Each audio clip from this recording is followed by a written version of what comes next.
Salut et bienvenue dans cette vidéo. Alors maintenant nous allons donc continuer avec la terminologie donc associée au ethical hacking. Alors pour cela je vais donc exécuter le slide associé donc à ce module. Nous avons ici donc la terminologie du ethical hacking. Alors l'une des responsabilités de Smart Hacking School et plus précisément de la formation ARNASA est de vous faire comprendre et définir les termes couramment employés dans le monde du hacking professionnel. Alors, ces termes sont donc les suivants. Nous avons tout d'abord ici le terme qu'on va aussi beaucoup rencontrer dans nos explications, dans nos démonstrations pratiques, dans nos illustrations, etc. Le terme menace, ok, qui est aussi beaucoup plus rencontré dans la sécurité informatique. Alors, une menace dans le contexte du hacking et la sécurité informatique, c'est quoi? Alors, une menace, c'est tout simplement un environnement ou une situation pouvant conduire à la compromission de la sécurité d'un système informatique. Alors, exemple de menace, on peut donner quoi comme exemple de menace? Je suis sûr que chacun ici a déjà en tête ce que c'est qu'une menace, n'est-ce pas? C'est-à-dire que chacun peut donner au moins un exemple de ce que c'est qu'une menace. Ok. Alors, par exemple, un système contaminé par un virus bien particulier, alors présente une menace pour l'entreprise, n'est-ce pas? Alors, un système informatique qui est virusé, un système informatique qui contient par exemple un trojan ou encore un spyware, ok, est un système qui présente ou encore qui représente une menace pour l'entreprise, ok? C'est-à-dire parce que c'est une situation pouvant conduire à la compromission de la sécurité, comment dirais-je, du système informatique de l'entreprise. Alors, est-ce que je peux vous illustrer ça à travers notre tableau? Donc je vais effacer ceci. Ok. Alors, supposons toujours. Ok, supposons toujours que nous avons notre hacker là, n'est-ce pas? Nous avons maintenant notre serveur, oui, et disons, un deuxième serveur. Ok, on va prendre un deuxième serveur comme ça. Bon, il faut quand même respecter, les serveurs d'entreprise quand même. Alors nous avons également notre serveur. Disons celui-là, on va le mettre de la même couleur que le précédent. Nous avons également notre serveur là avec sa configuration physique. Ok. Alors, disons donc ici, nous voulons donc, ces serveurs sont bien évidemment interconnectés, n'est-ce pas? C'est-à-dire, ce serveur est connecté. Oh là là, il faut que je prenne un bic. Ce serveur est connecté à celui-ci, n'est-ce pas? Disons qu'ils sont connectés par des câbles ou il sait pas, il peut avoir un switch ou internet à travers ou encore qu'il les connecte. Bref, ces serveurs sont connectés en entreprise, n'est-ce pas? Donc ça c'est l'entreprise en fait qui gère le ou encore les serveurs. OK? Alors voilà dans notre entreprise. Maintenant ce que nous voulons faire, c'est en tant que hacker d'accéder à ces serveurs. Maintenant, l'un de ces serveurs est contaminé et a une faille. Voici le serveur en question. Ce serveur contient une faille que voici, n'est-ce pas? Alors maintenant, le hacker, bien évidemment, peut accéder au réseau de l'entreprise et accéder donc à la faille du système informatique du serveur, puis profiter de cette faille pour, étant donné que ce serveur est directement connecté à celui-ci, profiter donc et passer par cette faille pour exploiter, comment dirais-je, les données présentes dans ce serveur. Donc, au lieu qu'on se limite au hacking d'un seul serveur, comment dirais-je, pardon, d'un seul serveur, autant pour moi, comment dirais-je, on va jusqu'à hacker en fait tous les serveurs en fait de l'entreprise, ok, voire même la totalité des systèmes informatiques connectés au réseau de l'entreprise. Vous voyez en fait que dans cette attaque, nous sommes passés via une faille présente dans un système informatique qui a été, comment dirais-je, par exemple, contaminé par un virus. Ok. Donc, on suppose qu'au préalable, il a été contaminé par un virus qui a donc ouvert cette faille. Et le hacker a donc exploité cette faille pour, comment dirais-je, atteindre tous les autres serveurs de l'entreprise. Raison pour laquelle le virus ou encore le système virusé de ce serveur informatique de cette entreprise représente donc une menace pour l'entreprise. Et cette menace conduit donc à l'exploitation du, comment dirais, du réseau tout entier de l'entreprise en fait, ou encore des systèmes informatiques connectés au réseau de l'entreprise. Ok. Voilà pourquoi on dit de ce virus ou encore de ce système virusé qu'il représente une menace. Ok.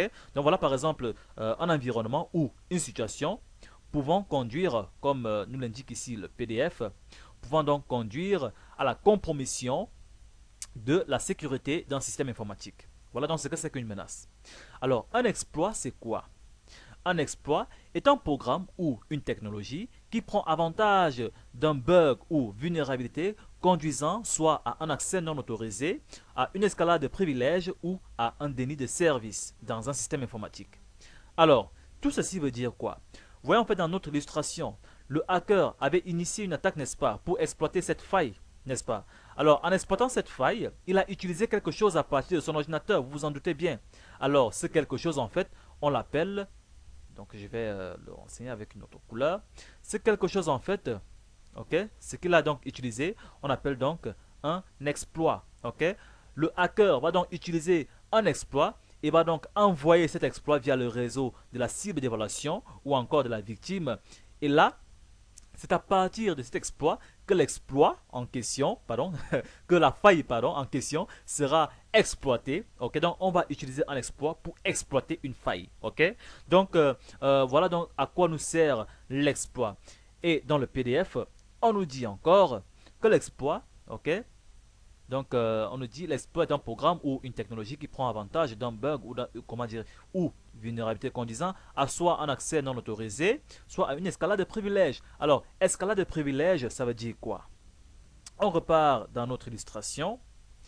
Alors, vous voyez ici, lorsque vous allumez par exemple votre ordinateur, on peut vous demander, selon le nombre d'utilisateurs que vous avez créé ou encore le nombre de sessions que vous avez créé dans votre système, de vous loguer soit en tant qu'administrateur, soit en tant qu'invité, soit en tant que John, soit en tant que Sarah, soit en tant que Peter, etc., etc. Selon le nombre d'utilisateurs ou encore le type d'utilisateur que vous avez donc créé. Vous voyez en fait que si on me demande dans un système de me loguer en tant qu'invité, c'est un compte invité limité que j'aurai, comment dirais-je, j'aurai donc accès à un compte limité, n'est-ce pas? Puisque l'invité, par exemple, ne peut pas installer d'application sans avoir ou encore sans l'accord de l'administration, comment dire, de l'administrateur. Il ne peut pas créer d'autres utilisateurs, etc. Bref, il ne peut rien faire de particulier et de compromettant sur le système en utilisant donc les configurations d'administration du système en fait. Raison pour laquelle, si nous supposons en fait que dans ce serveur, ok, c'était l'invité qui était connecté en ce moment. Ok. Si nous supposons en fait que c'est l'invité qui est connecté ici en ce moment. Et là, le hacker initie dans son attaque en envoyant donc l'exploit, ok, pour exploiter en fait cette faille et d'accéder donc à ce serveur. Et il se retrouve en fait en tant qu'invité, puisque lorsque vous hackez un système informatique, vous vous connectez en tant que l'utilisateur actuel. Donc si l'invité était connecté, alors vous serez automatiquement, ou encore vous aurez aussi automatiquement les droits d'invité. Et là, le hacker va se dire, waouh, moi j'aimerais en fait installer quelque chose qui va me permettre de maintenir l'accès à ce système, c'est-à-dire un trojan ou un spyware ou quelque chose qui va permettre d'aspirer en fait les numéros de carte de crédit de, comment dirais de l'administrateur de ce système informatique. Mais comment je vais faire? Puisque je suis invité, je ne peux pas installer cette application là. Alors le hacker va faire ce qu'on appelle une escalade de privilèges. Ok, donc il va chercher à quitter de l'invité à administrateur. Ok, et cela on va le voir au module concerné. Donc voilà en fait ce qu'on appelle une escalade de privilèges. On quitte d'un niveau bas à un niveau supérieur. Ok, généralement c'est le niveau administrateur que le hacker va toujours atteindre ou encore va toujours vouloir atteindre. Ok, et dans la plupart des cas ça réussit. Donc voilà en fait comment l'escalade des privilèges se fait, c'est-à-dire à partir d'un exploit, on réussit à faire donc de l'escalade des privilèges. Alors donc voilà un bug conduisant soit un accès non autorisé, soit un escalade de privilèges ou un déni de service dans un système informatique. Alors déni de service, ça veut dire quoi?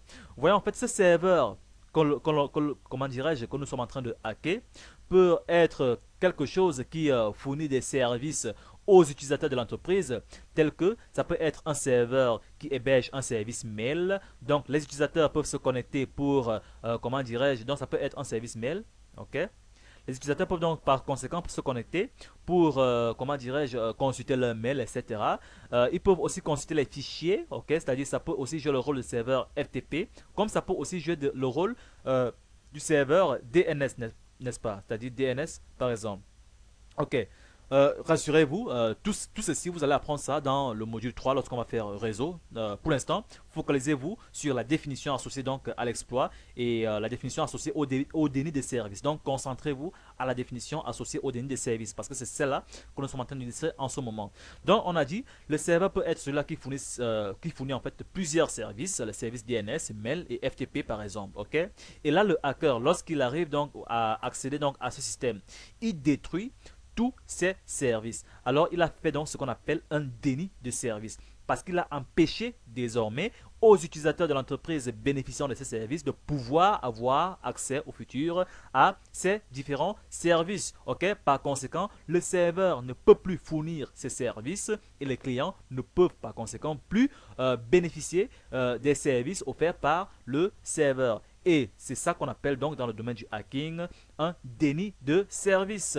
Donc voilà en fait ce qui peut aussi arriver lorsqu'on introduit un exploit dans un système informatique. Et cela, on va voir cela donc en démonstration pratique dans le module concerné. Alors, vulnérabilité. Une vulnérabilité, c'est quoi?